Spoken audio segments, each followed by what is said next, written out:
Saat kita jatuh, kita jadi tahu mana yang teman dan mana yang sahabat. Saat kita gagal, kita jadi tahu mana yang betul-betul peduli dan mana yang hanya singgah dalam senang. Saat kita tidak punya apa-apa, kita jadi bijak mengenal mana yang tulus dan mana yang bulus. Saat kamu sukses, kaya, dan lagi di atas dalam proses kehidupan, semua orang akan memuji, semua orang akan menyanjung, bahkan semua orang akan mengaku kalau dia ikut berperan dalam suksesmu. Tapi pada saat kamu jatuh, pujian itu akan berubah menjadi hinaan, sanjungan itu akan berubah menjadi cacian. Semua orang tidak akan pernah menganggapmu ada. Percayalah, saat gagal, semuanya menjadi gelap. Kamu akan ditinggalkan dan kamu seperti ilalang kering di padang tandus. Tapi saat gagal itulah Tuhan akan menunjukkan siapa yang setia dan siapa yang tidak setia.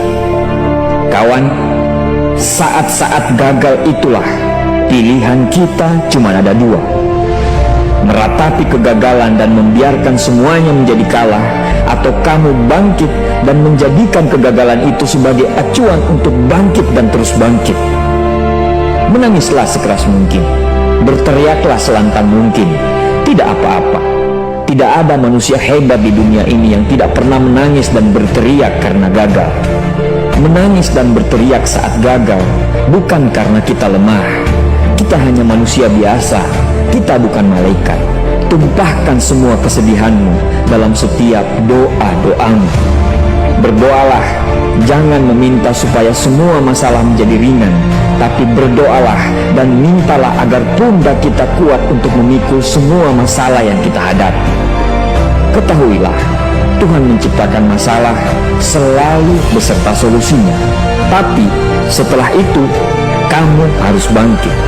Kamu harus jauh lebih hebat daripada sebelumnya. Kegagalan adalah guru terbaik yang akan mengajarkan kita untuk bangkit kembali dan mengetahui hal mana yang perlu kita hindari di kemudian hari. Ketahuilah, anak panah akan melesat jauh ke depan jika sebelumnya ditarik jauh ke belakang. Sama, kesuksesan yang luar biasa pasti diraih setelah mengalami kegagalan yang teramat dalam. Kegagalan hanya akan dirasakan oleh orang-orang yang mau berjuang. Kegagalan tidak akan terjadi kepada orang-orang pemalas yang mengabdikan hidupnya hanya untuk menjadi benalu kehidupan. Bangkitlah, tapi ingat, saat kamu berjuang lagi, berjuanglah bersama orang-orang yang mau, bukan dengan orang-orang yang hanya mau diperjuangkan. Saatnya merubah hinaan menjadi pujian. Saatnya merubah cacian menjadi tepuk tangan. Saatnya mengembalikan apa yang sudah hilang. Insya Allah, kamu, kita pasti bisa. Pada saat sukses itu datang, datangi semua orang-orang yang menghinamu pada saat gagal. Datangi semua orang yang meninggalkanmu pada saat terpuruk. Katakan pada mereka, terima kasih kawan, karena dulu sudah menghinaku. Setelah itu, pergilah dan doakan mereka, karena sesungguhnya nikmat terbesar dalam hidup adalah ketika kita ikhlas mendoakan orang yang membenci dan menghina kita. Terima kasih.